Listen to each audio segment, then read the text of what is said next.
Hey everyone, and welcome to 121 in Flux. I am Peter, that is Connor, and this is a movie discussion show, and we are talking about a movie today called Les Corbeaux. And this is why these foreign movies, for some reason, even though there's a nice translation, we don't use the translation. This is listed as Les Corbeaux everywhere. It's actually just simply The Raven, but for some reason we use the French title. So that's what we're going to talk about. We'll start spoiler free as we always do. This is a film directed by Henri-Georges Clouzot, who's a director that I kind of love. I've seen 3 of his movies before this, and those 3 movies are Diabolique, which I actually reviewed with Matt a while ago, and I gave a straight up 10. Wages of Fear, which is like a 9.5, and The Murderer Lives at number 21, which is actually his first movie, which is just before this. That was 1942. I thought was solid. It was more of an 8, but I mean, it was solid. That's it. I've seen Diabolique, and I gave that a 10 as well. I mean, I haven't seen the others, but I mean, it's a high bar to come into.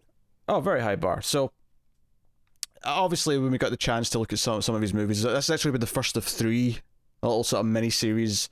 Because they've become available to us via a streaming service. So we're going to be looking at these 3 Clouzot movies, and this is Les Corbeaux. This one's actually not too bad to pronounce. I'm worried about the next one. So I mean, I'm going to go out on a limb and say it's more Le than Lay, because there's no S on the end.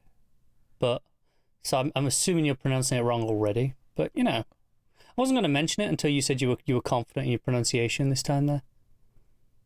That's not what I said. I didn't say confident. There was an implication. I say confident. You said that rule there as if I know that. As if an S at the end would make it sound something. I don't know what French sounds like or how you write French down. It's a stupid language. I'm not defending it. It means nothing to me. The point is that I can make an attempt at this. I can say it sounding confident, even if it's wrong. The next one, I have no idea how I'm going to say that one. So, regardless, you'll find out what that is next time. But this is Les Corbeaux. This is the Raven, which I think from this point on, I'm just going to call it The Raven to make my life simple. So this is about a small town doctor named Germain who is kind of at the centre of this controversy where he gets this random letter which is written in a very specific style, all capitals, basically accusing him of a couple of things. One, of having an affair with a married woman, who we also meet. We meet her husband, who's a big psychiatrist in the town as well, and also of practicing abortions, which at the time I assume was just a no-no. Yeah, I mean, from context, I'm guessing that was illegal. Yeah, well, also from the context that the movie blacklisted him in French cinema for a couple of years, and the movie was even banned in France for a little bit. So I'm assuming that's why. Stands to reason, doesn't it? Abortion was a tricky subject. But, it plays with that idea, of course. And but after that, more people in the town start getting letters revealing more secrets. Yet every single letter, for some reason, always seems to mention that Germain's up to something. Always mentions that he is practicing abortion, and everything else. So that's kind of where it goes, and it becomes this town hysteria thing where everyone starts freaking out. They're all saying, "Oh, all these lies have been spread around." But there's this one thing that's in every letter. Is that one true? Is that one true? And then, of course, as the movie goes on, maybe we start to see that, maybe all the other things are actually true. I mean, everyone's denying them, but it's kind of starting to feel like a lot of people are really freaking out about this. So that is the gist of the premise. And, of course, as it goes on, it's kind of the hunt for who the Raven is, who's behind this. Can we, wean them out, whoever it may be, and we go from there. So, Connor, how did you feel about The Raven? It's pretty good, yeah. I don't love it as much as Diabolique. I think that's safe to say. I thought there was a point, maybe around 2/3 through, where I thought, okay, there's some overly predictable elements kind of here that I'm kind of going, okay, I kind of see what this is and where this is going, and it feels like it's supposed to be a bit of a kind of gotcha moment here or there, and I didn't really get that impact. But overall, it's really well done. I have to wonder how much of that is because it's 1943 and you've seen... that is true, and I don't necessarily blame the movie for that in that regard, but ultimately I can only, record my experience with it, which is, viewing it now. Yeah, no, I think it's worth pointing out that might not be because the film is too obvious in and of itself. It might just be because oh, it now seems obvious because we've been watching stories pull the same tricks for the last 70, 80 years. So It's true, I think it's worth mentioning that, and sort of, I mean, obviously we can only talk about it in the context of how we see it now and how it works for us now. But I think when you do sort of look at something like this, you do also have to kind of keep in your mind, okay, under the context of the storytelling techniques of the time, is this a failure of the writing and direction if it was new at the time? Not really. Like, no, almost certainly not. So I liked it as well. It's I mean, honestly, I'll start off in probably the most negative thing I'll say about it. It's probably my least favourite of his films that I've seen. But again, the standard is pretty high. Yeah. You know, the standard's so absurdly high. And this is, again, one of his early films. This is his second feature-length movie. And I can kind of see some of the things coming together. Like, there's a point towards the end where it was starting to, you know, getting ready to kind of reveal the final end game of who was behind what and what was going on, regardless of how much you may have predicted by that point. And I was sort of going, you know, I can almost see like how this director became the guy who did Diabolique. I can almost see how this was almost like an early little like practice run of doing a similar kind of like who could be behind this and how's it revealed, because the ending of Diabolique is like the most perfected to a T, mind-blowing perfect conclusion that there holds is. up. That is uncontested, right? And this feels like earlier film. He's kind of dabbling almost it's towards like ideas, playing a little safer. Yeah, it's the blueprint of it is here, and you can see where, you know, this mystery thriller angle. You know, you can see his roots in this here for sure, and where it's gonna, you know, develop into. I think for me that was the most exciting part of it, was just kind of starting to see the seeds of what would become his later films.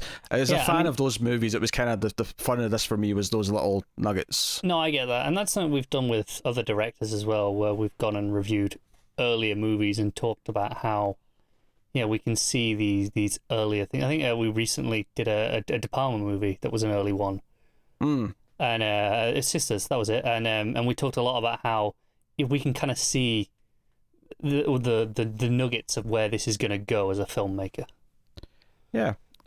So yeah, the movie's pretty good though, and it's got some bits of suspense. It's definitely, again, there's moments where the characters will shut up and there'll just be like a silent little section, and it only happens a few times in the movie, but again, it's those little sections where I'm like, oh, this is what he's really good at later. Like this is again, it's the seeds of what he's really good at in the more kind of iconic movies that he's done. And you know, there's little moments, and it's just little things. It's something as simple as like a kid kind of spying on the doctor through his keyhole as he's opening the letter. Like, he's such a master of pacing in his direction that it just feels suspenseful, even though all it is someone watching someone open a letter. And this is quite early in the movie as well, so there's not even a reason to care about who he is or why this might be important. It's just the action of someone watching makes it feel like we're seeing something important, and the direction carries that across. Yeah, absolutely. It gives you the impression of the weight of what's happening before you understand any actual context, just from the way it's filmed. And you know, like you say, you know, just okay, you have the typical keyhole shaped shot. You do that for a little bit, and that adds a lot. But it is a lot more talkier than his later films. There's a lot more characters kind of sparring with their words, and some of it's good, and some of it's, you know, just kind of its time. Some of it doesn't necessarily stick out as being like... Yeah, sometimes it feels a bit clunky, exposition-y. Yeah. There's definitely some moments where it overdoes an explanation to like a moment or something like that. But the visuals, when it does get going, are there. There's a great shot at one point. It's just the psychiatrist has been to see him, and he's leaving down the stairs, and the shot just is up top the stairs with Germaine, and we see that the psychiatrist walk down the stairs, right, without the camera following him, just sort of walks out of frame down the way, but we still see his shadow on the back wall and the hat kind of tipping as he says goodbye. There's just little visual moments like that just really stick out as being, okay, he's starting to sort of dip his toes in the water. He's starting to, you can feel this style emerging, even if it's not there throughout the whole movie, even if it's not something that the movie itself is focusing on. But like you say, like it's very much the seeds for all those ideas that would be in his later films. On its own, it's a solid watch. It's only 90 minutes long, which I think is just the right length. I think if it was any longer, the mystery would feel stretched out, I think. Yeah, I think you'd start to feel it if it was even like 5 or 10 minutes longer. Yeah. And I guess his themes in there, it kind of pokes at things. Jermaine's got a backstory. He's got a mysterious backstory, actually. There's a couple of lines early on that kind of hint that maybe some of, like, even his name might not be his real name. Yeah, I would say that would be one of my other critiques, in that it introduces those ideas really early on and then goes a long time with not even kind of following up on it until you're right near the end. And it feels like it could have been evolved more organically throughout the movie rather than just kind of introduced and then paid off right at the end. Yeah, but what actually happened in his backstory, though, does kind of feed into a lot of the little hints that have been going through. So it is actually really well written into his character, everything that is in his backstory. The idea of him having a mysterious element in his backstory might be awkwardly introduced. Arguably didn't even need to be introduced because, like I say, because everything in his backstory actually lends itself to how we've seen him act around certain subjects and around certain people, it wouldn't actually feel that out of nowhere if it just came up, in that moment in sort of the early third act that it does. It's probably true, yeah. Yeah, maybe the moment itself might feel a bit, oh, okay, they're doing this now. But then I think as soon as you stop to think about how he's interacted with certain other characters, you go, oh, it does all kind of add up. It all makes sense and works for the character. But they seed this, and I think it's because throughout the film they wanted have you guessing, like, is even he a suspect? Is even he like sending himself these weird letters to throw everyone off? I think it wants you to think that, but I don't think it does enough to really convince you that it's a possibility. Now, I had a few ideas throughout the film. There was one big one that I was convinced of about halfway through, which was not correct, but I could have totally seen it going that way, damn it. But then, of course, by the end, it does what it does. So, no, I think the performances are pretty good, though. I think all the main actors, all the main characters are all pretty distinct, pretty memorable. I think the casting's quite good. One of the things that I find guilty, one of the sort of the... something that older films can be culprit to sometimes is casting a lot of people who look the same for some of the roles. You'll have 2 or 3 roles which is almost the exact same looking dude or the exact same looking woman, and partly because it's in black and white, it makes it's like if let's say 2 people look very similar but they've got different hair color in black and white, that doesn't help as much depending on what the hair colors are, for example. And I felt like everyone was distinct, even some minor characters, which is where I sometimes will falter a little bit in older foreign films, especially, is when some of the minor characters who I'm supposed to kind of remember that who they are in relation to others, I'll sometimes struggle. In this, I felt like everyone had their own unique look. Jermaine's got the little mustache, the older man's obviously got the older beard and all the rest of it. I feel like all the characters were very distinct, and maybe that's a weird thing to... No, I get where you're coming from, and I think it's not even just the look of them in this one. I think it's because the things that the letters were being sent to them were so unique to each person. It helped you remember their connections easier because you went, oh, that's the guy who did that thing, and it kind of gave them a trait to help your memory latch onto them easier.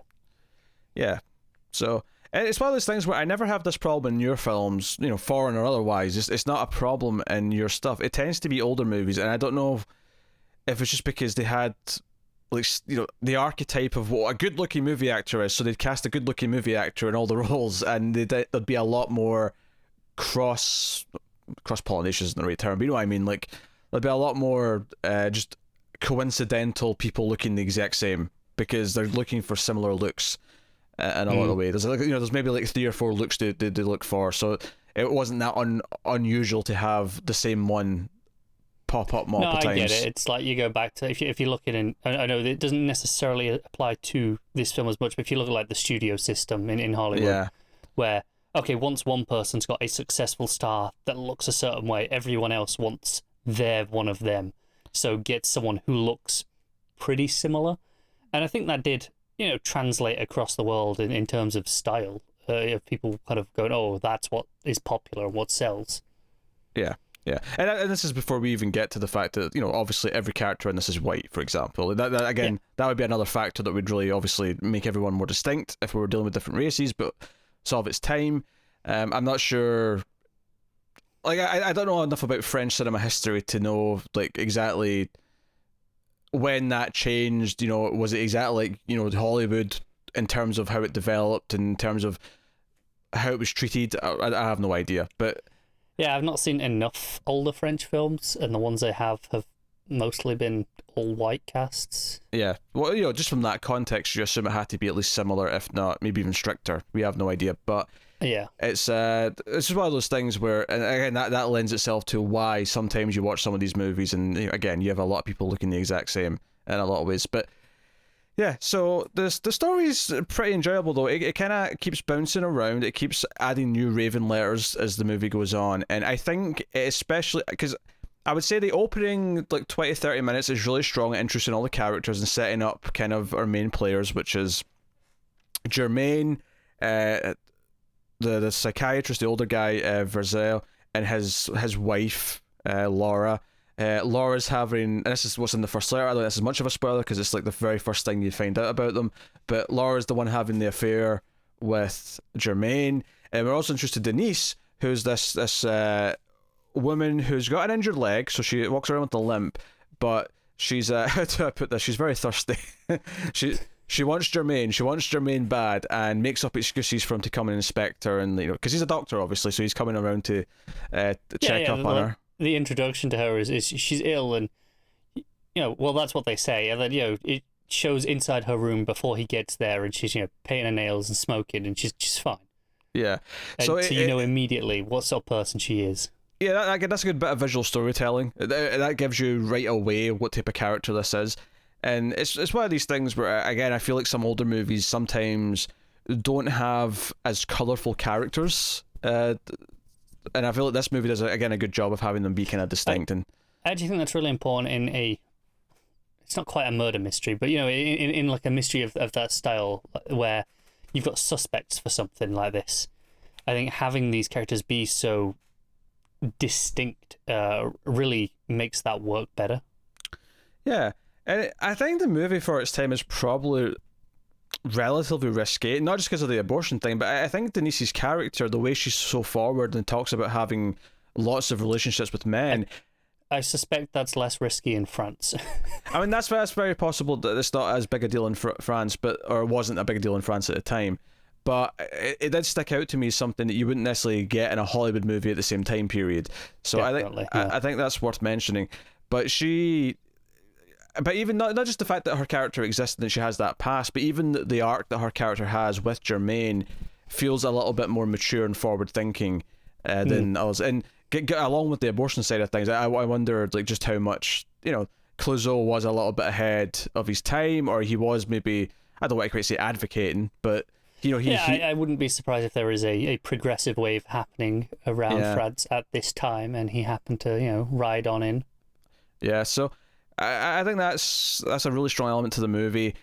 So those are kind of our main characters. There's a couple other sort of minor characters that get introduced. The little girl who lives kind of in the same building as Denise, she kind of pops up a lot. She's the one looking through the keyhole at one point. So I think the opening 20-30 minutes really good at introducing everything, setting everything up, introducing us to a fairly minor character as well, who's in hospital. And I won't say anything else about him just now, but he's only got one scene. But yeah, I felt an impact later when something happened. It was really memorable because this one scene, he's like, "Can I move bed?" And he's in like bed 13, and he's clearly superstitious about it. Yeah, but he's very memorable, and he has an impact when his plot concludes in sort of one beat later. And this is actually a weird case where I think him only being in one scene and not being a major part we're constantly seeing actually helped the impact of what happened later. I agree, because he was referenced a few times, like by other characters without seeing him, and okay, stuff's going on with him. Here's the details, and it was spread out a couple of scenes over the movie where, even though we weren't seeing him, it didn't feel like it was completely disconnected from the start to the end of his arc. I've got a couple of thoughts that I can't say till spoilers, but I like that the everything to do with him. I actually really liked how it fit into the movie. So I'll talk about that more in spoilers.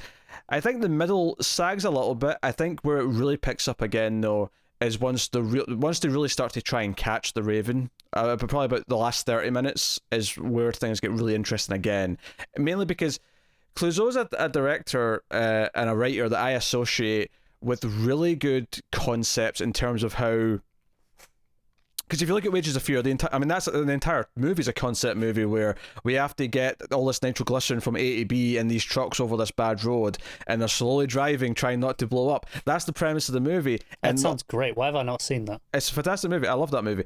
And then Diabolique, it breaks into sections, but the first chunk of it is all about, okay, how do we kill this person? That's not a spoiler. That's kind of just the start of the goal, and then it evolves in the second half. But he's very much a director I associate with really having a good, and the gimmick's not the right word, because gimmick sounds like it's a cheap thing, but really coming up with a device, like a mechanical device. One of the things I talk about in movie scripts a lot is mechanical devices, where you create drama because you set up a situation where characters have to function in a certain way. And to me, when they start having plans of how to maybe catch the Raven, or start to try and deduce who the Raven is based on locations, based on what's being said, this is where it starts to again prod at who I think of Clouzot as later in his career. There's a test that they do that it's only, yes. it's only like a 5-minute scene, but it was like there was the most Clouzot sort of like concept in the entire movie for me, was them trying to figure out who someone was based on this test. And I was getting like hints of that, and that's where it really sort of I got really into it again. And I think the back chunk of the movie, because of where it ends a lot of the arcs for the characters, the reveals, even if some of it is a little bit predictable, and I actually really like the ending, the final beat. I really like so. Yeah. No, I would recommend it if you like older films, you like foreign films. If you want, it wouldn't be the first Clouzot film I'd recommend. I mean, Diabolique and Wages of Fear are the two that I would shove in your face and say, no, watch these, they'll change your goddamn life, do it.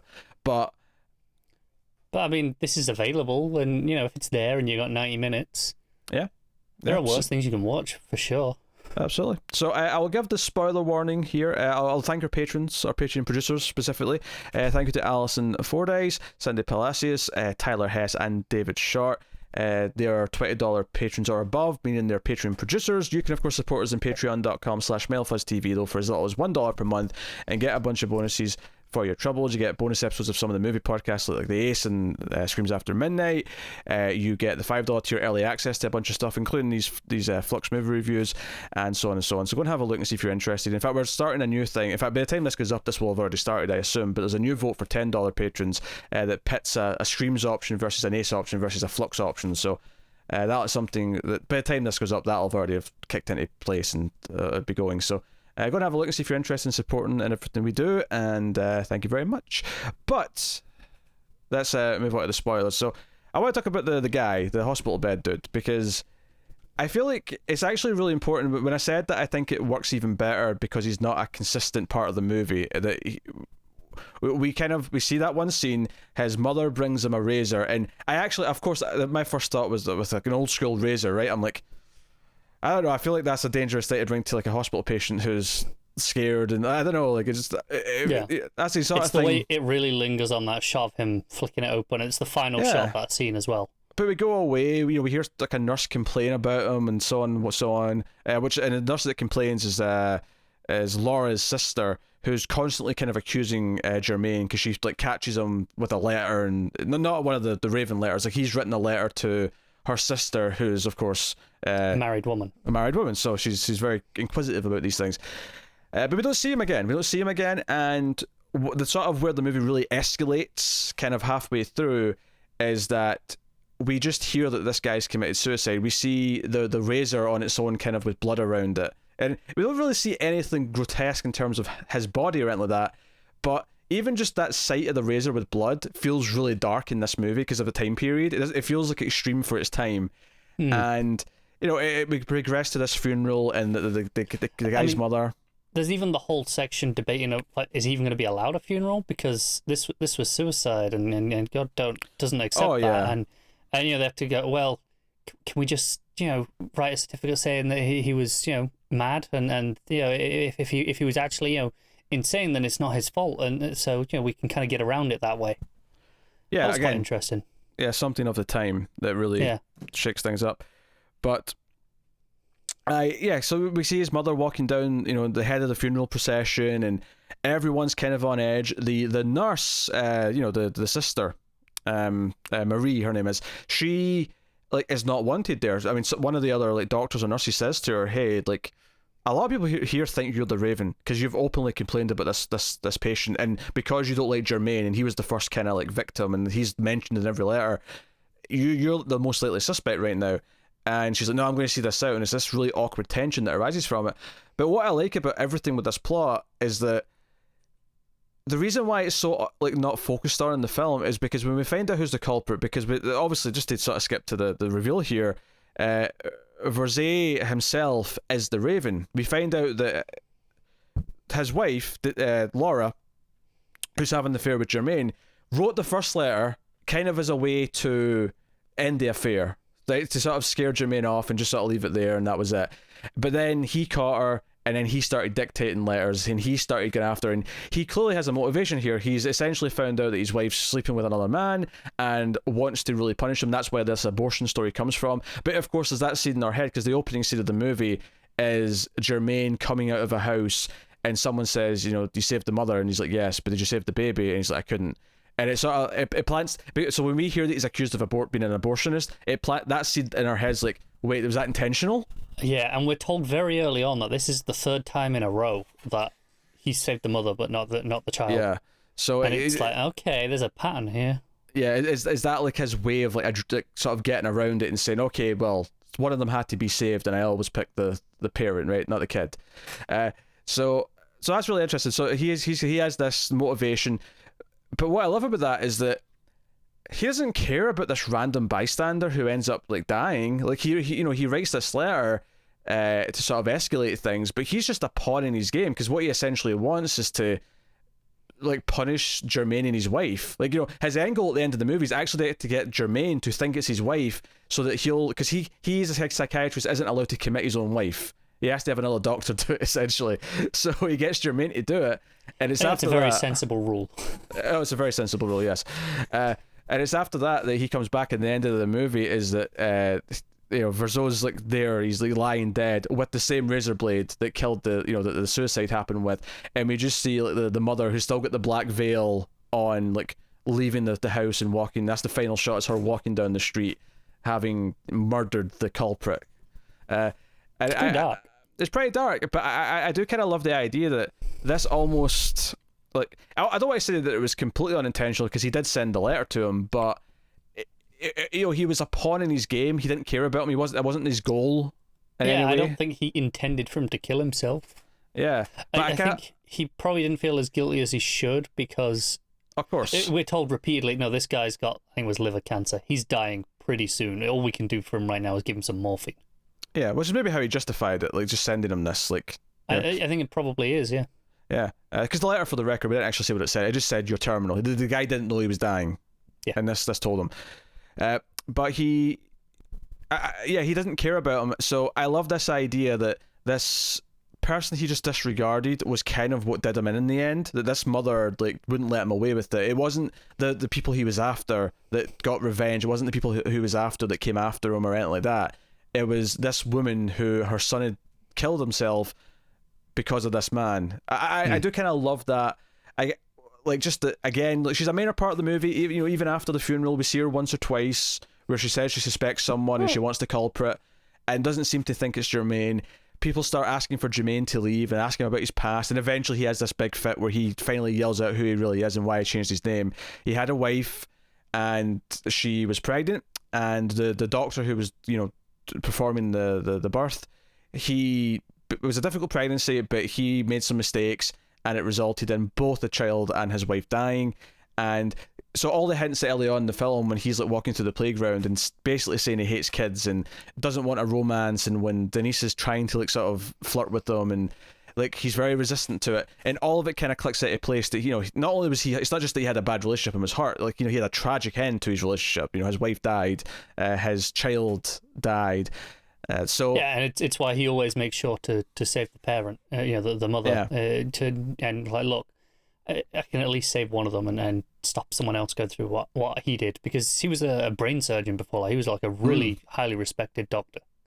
Yeah, which is why I changed his name, because everyone would be like, why are you doing like regular doctor work in a small town? Why aren't you in the big city performing brain surgeries?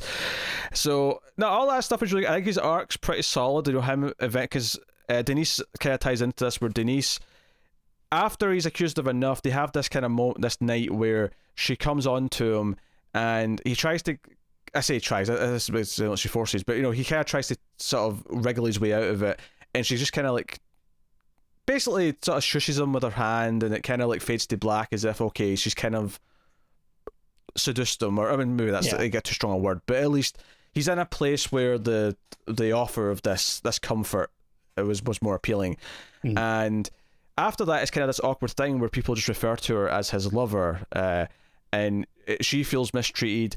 And there's a big reveal when he thinks that she's the Raven, and there's some teases to make us think that too, because she actually has a stuffed Raven in her. Yeah, that really. I think this is one of my problems with saying it was a little predictable in that it really wanted us to think she was it, because it was so hard with, she's got a stuffed Raven that she's leaving outside his door, and I'm like, okay, you're trying too hard that it's clearly not. Yeah, I mean, because he kind of catches her writing one, and she was writing one. And basically this was the letter saying that she was pregnant, right, which obviously ties all these themes together, that this one night stand that they've had has led to her pregnancy. I like this idea as well of other people kind of getting in on it and being like, well, no one knows who the Raven is, so I write one. This was actually what I was thinking about halfway through. I actually thought that there was no singular Raven, that someone started this, and then because so many of these things were so like revealing these little, because even one was for the little girl who'd like stolen like a little bit of money, like one of them was for her, and if it wasn't for the fact that all of them targeted also Jermaine, I was totally into the idea that no, one person started this and now everyone's just using it as an excuse to like get truths out in the open that they don't want to do publicly. It crossed my mind as well, and in a way that isn't like a million miles from the truth, in the sense that okay, so Laura started it, but then her husband actually carried it on and was the main one. We had Denise here kind of using it for her own agenda as well. So it didn't go all in on that idea that we were kind of both thinking about. But it was there. It definitely is aware of that idea. Yeah, it's aware of it, it addressed it, it used it in its plot. It just wasn't to the extent that maybe we were thinking there was, there is no Raven, it's the whole village. Like, the whole village is doing it. Yeah, it was Hot Fuzz is what we were expecting. Yeah, kind of. And it would shock me if, like, let's say it turned out to be the case. I'd be like, yeah, this is probably something that Edgar Wright watched at 3 a.m. one night. And, I fully believe that is possible. He's probably seen it anyway, because, Edgar Wright's a film dude. He likes movies. Oh, pardon me. All right. So, no, I love all that stuff, and Denise, like, because they actually have kind of a sweet ending, and you get this idea that she's desperate to actually find someone that she cares about, and she does care about Jermaine, and she's crying her eyes out, and she's saying, "Look into my eyes. It's not really me. I just did it this one time because I wanted to tell you this," and he's not sure, and it's after he has the whole confrontation where he accuses Laura of doing it, and it signs her away to be sent to hospital, that he comes back, and he kind of says, "No, you should have this baby, right? This is something we should do." So it actually gives him kind of this happy sort of lease in life ending where he's not, because at the start of the movie he is kind of this grumpy asshole who shoots everything down without caring about what anyone thinks. He's quite happy to yell at people. He's quite happy to say that the children, that he hates the children. When he first comes out to see Denise at the start, actually, he closes the window and says, because he can't stand the sound of the kids outside. Yeah, but all the noise. He takes 2 steps over to the bed and says, "Are you wearing perfume?" It's like, "Yes, do you like it?" "I should have left the window open." Like, he's a bit of a prick, but that's kind of the heart of the movie, is him softening up by the end. Not that he's, because I feel like you say he softens up by the end, and I think most people imagine a certain type of character arc. It doesn't play out quite he's still that. Quite pricklish. Yeah, he's still him. He hasn't really changed, but he's definitely opened himself up to a relationship. He definitely, there's a lot of moments where he almost refers to Denise as a whore at one point throughout the film, and she kind of like says it for him, and you get this idea that he loved his wife, and he almost doesn't want to let himself feel that way about another woman, so he kind of, like, in his mind is like, "No, she's just this tramp who's there for a one night stand. It's not love. It's not that." So I like that stuff. By the end, we say, his arc, he isn't in that place that you would typically assume, what your picture in this arc is. It leaves it in a place where he's maybe a third through that typical arc, but, maybe this relationship going forward will soften him into where you expect it in the future. Yeah, the point is that he's willing to try now, which he wasn't at the start. So that's all the arc you need. Everything else is, you can hope for the best, but he's willing to try, and that's the character arc. Because before he just wasn't. Like he was in this stuck place. He was in this rut. So there's a lot of scenes of the movie with Verzay sort of coming over under the guise of looking for the Raven. It's almost like he wants to toy with him and he wants to try and prod him into revealing things and stuff like that. There's a lot of scenes like that. Yeah. Because they're the ones that run the test. After there's a note at the church that falls from the rafters, and they're like, oh, it must be someone who's in the church. So they do this test, and it's Germain and Verzay in a classroom with everyone who was there, making them all write, just dictating stuff and making them write. The idea being that whoever's the Raven can hide their handwriting for a while, but eventually when they get tired, because it takes effort to write in a style that's not your own. So they'll eventually break. Slip. Yeah. So it's a pretty distinct style of handwriting. Like it's all capitals. It really reminded me of, like now if you like a ransom note with like bits of like magazine letters cut out. It really reminded me of that sort of visual with the way it was written. So it always stood out. Yeah, I can see that. Yeah, but I love this. This was, again, Clouzot doing his like concept where, okay, we have this concept, they're watching the eye writing, and the handwriting, but they're eyeing it up, and they're like watching very closely at some points, because Denise, it ends on Denise who kind of faints, and it's like, was this just to get out of this? Was this just to put an end to this test? Or was it because she actually fainted? And of course, and this is before we know she's pregnant though, so it's sort of like, oh, maybe the pregnancy, in hindsight, this is a pregnancy related, they're forcing her to sit there and write for what seems like hours at this point, by the time this happens. Yeah. So yeah, that could be why she's more prone to doing this when she's forced into this weird situation. It's pretty stressful, I imagine, for them there. Yeah. So no, I like that. I love how some of them still suspect the little girl, and I'm like, how would the little? I mean, because she's like 14, she's not little, but like. How's the 14-year-old like, discovering all this information that she's accusing people of? I suppose most 14-year-olds know shit.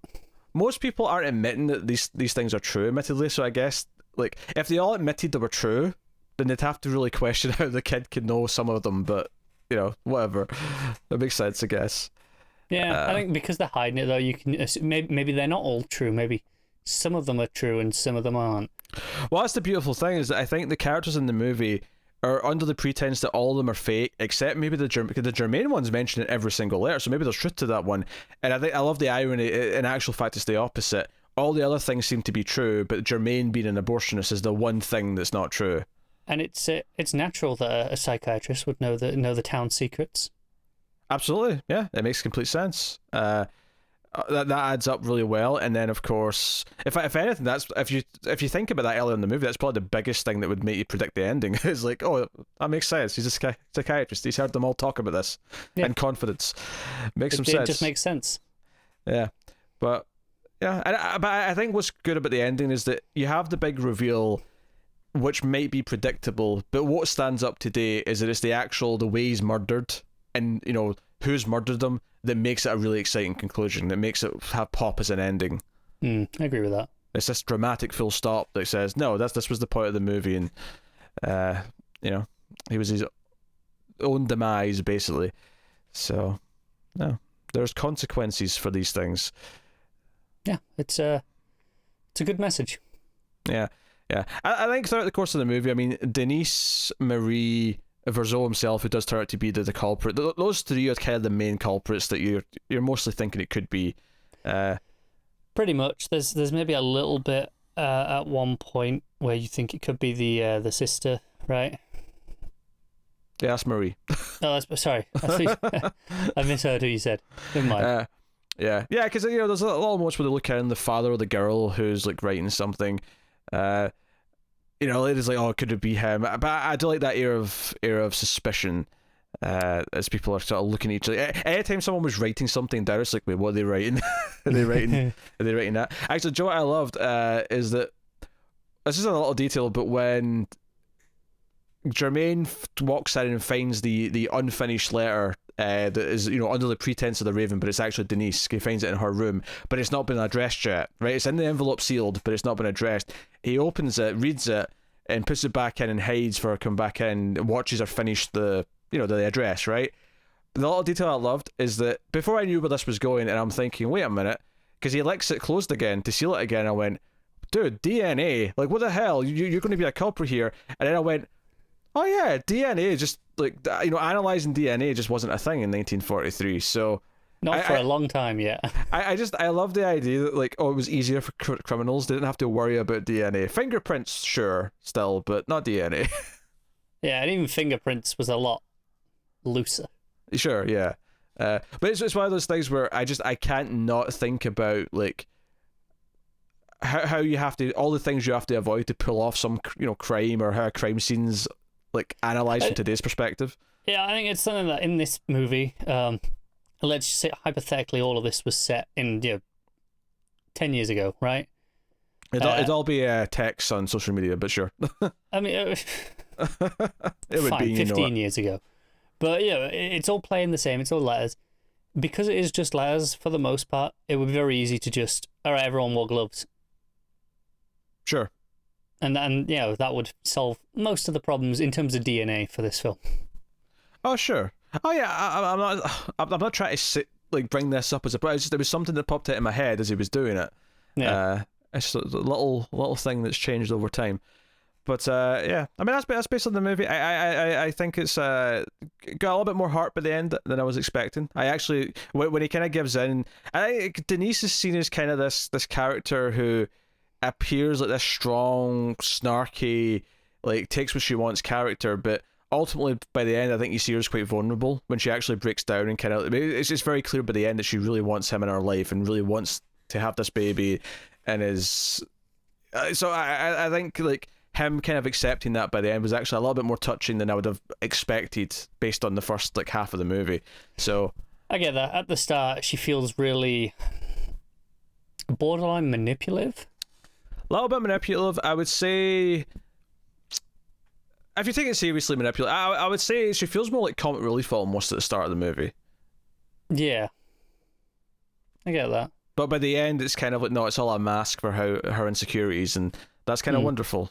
So there's some good stuff in there. It's an enjoyable movie. It's not up to the standard of the classics that Clouzot would go on to do later, but they can't all be, I suppose. But I would recommend it. I had fun with it, and yeah, me too. There you go. So what are you giving it? What are you rating The Raven? It's I'm tempted to give it a really soft 8, but maybe it's a 7.5. It's kind of in that range. Mm-hmm. I'm feeling generous. I'll give it the 8 for now. Yeah. It's tough. I would say,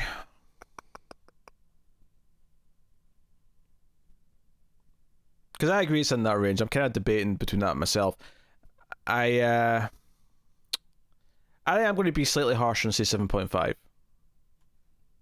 I mean, I really can't. Like, yeah, I could have easily come down on that myself. And I'm just, and it's not even thinking about it in the broad spectrum of movies in general. I'm thinking just compared to his other movies and compared to, because I think Murder Lives at number 21 I gave an 8, and I think that was better than this. But maybe it helps that I haven't seen enough of his films to compare against. But there is a step from that up to the big two, that is this, the bigger gulf, if you will. But yeah, but no, I really strong 7.5, and I would, it may be one that even goes up as I see it again. Maybe all these things that we've talked about that I really, I didn't really think about a lot of these things till after I watched it. I sat and thought about it, or we talked about it, and so it may go up in time. But that is Le Corbeau. You can, of course, let us know what you think of the movie. If you've seen it, in the comments below, you can like and subscribe, all that stuff. It does help a lot. You can get us on the Twitters at mailed_fuzz for channel updates. If you want to support the show and the channel and everything we do here, you can rate the podcast on Apple Podcasts, give us 5 stars in a review. It does help us out a lot. The more people find us that way, it's the same reason why you like stuff. It's the best way to tell YouTube, like, you want more of this content, because they'll actually pump it out to more people. So please do that. We mentioned Patreon earlier, patreon.com/mailfuzztv if you want to give us financial support for as little as $1 per month. But otherwise, that is us. So thank you very much for watching or listening. We always appreciate it. Keep watching movies, guys, and remember, it's always nice to have diplomatic community.